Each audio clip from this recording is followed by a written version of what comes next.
My name is Jill.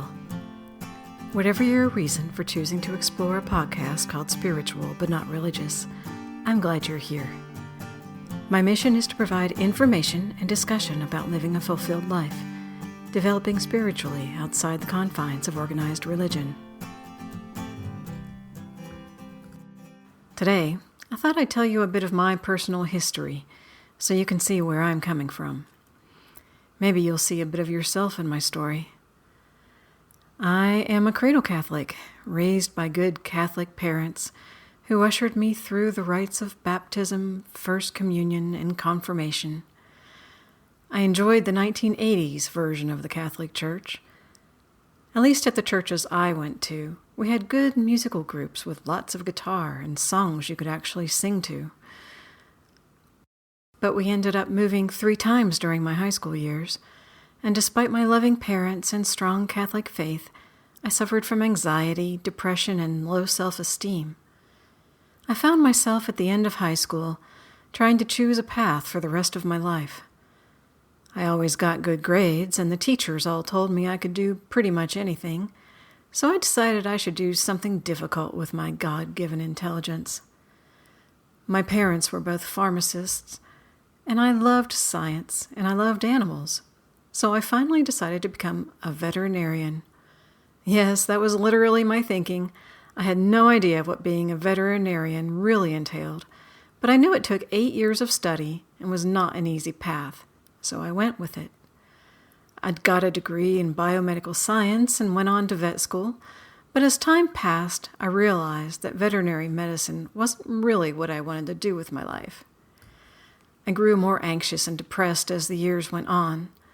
At 25 years old, after 7.5 years of college and a nervous breakdown, I finally made the decision to quit vet school and preserve what was left of my sanity. I had passed my national board exams and was within 6 months of graduating with a degree in veterinary medicine, but I knew it was what I had to do. I felt enormous relief as I went around campus, taking care of all of the details one must when dropping out of college. A month later, I married my college sweetheart. We kept going to church, had a couple of kids, and got them both through baptism and First Communion. I joined the choir, and my husband and I even taught Sunday school for a while. But eventually, we both became disillusioned with the Catholic Church. I remember telling the priest during confession one Saturday that I feared I was losing my faith. His answer? He handed me a Catholic magazine and told me to read it. I did, but it only served to convince me that I wasn't actually Catholic at all. I finally started exploring the idea that there is no God. It made more sense to me that everyone lives for a while, then dies, and all that remains is whatever people remember of you. I left open the possibility that I could be wrong, so I hovered somewhere between atheistic and agnostic. During all of this, my mental state deteriorated. I went through so many different therapists, and none really helped.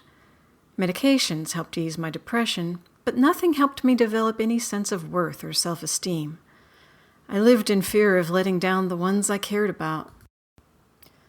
I contemplated suicide, feeling that perhaps my husband would be better off not having to worry about me anymore. As the stresses of work, parenthood, and aging parents came to bear, my husband and I would argue more, and I became convinced that he would tire of it all and divorce me. That was never actually true, but I would spend hours crying, and my eldest child, maybe 10 or so at the time, would try to comfort me and be the strong one.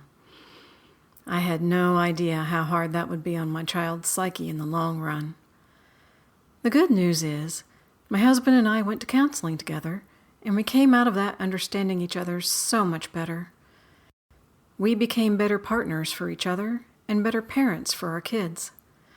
The bad news is, I was still basing my self-worth on my ability to take care of others. I homeschooled my kids and ended up bonding with them so tightly that they are both in college, and I am still struggling with letting go.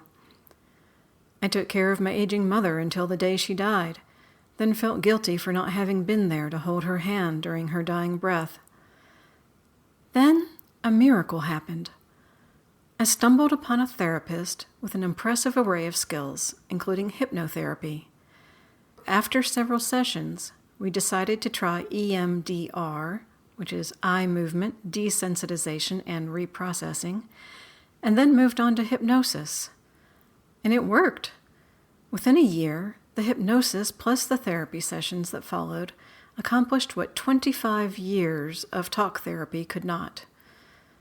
I discovered that I had been carrying around the guilt and anger from a rape I endured in college more than 30 years ago, and purging that and some other baggage left me feeling lighter, more alive, more present than I have ever felt.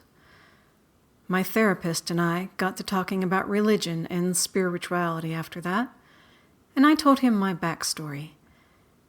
He pointed me towards some resources that have literally changed my life.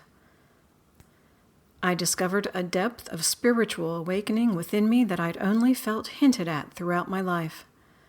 It was like I'd been gathering pieces of the puzzle here and there, but never had a clue how to put them together. Suddenly, everything clicked. And now, here I am, reading and listening to lectures and stretching myself to further deepen this newfound spiritual awakening, and hoping that by sharing my journey with you, we will both benefit. If you saw a little bit of yourself in my story somewhere, let me know. I'll be detailing more of what I've discovered in future episodes, and I look forward to hearing any comments or questions you have. Thanks for joining me today. If you found the content meaningful, please subscribe on iTunes, and remember to check us out online at spiritualbnr.org and connect with us on Facebook, Twitter, and Instagram at spiritualbnr. Until next time, this is Jill, and this is Spiritual but Not Religious.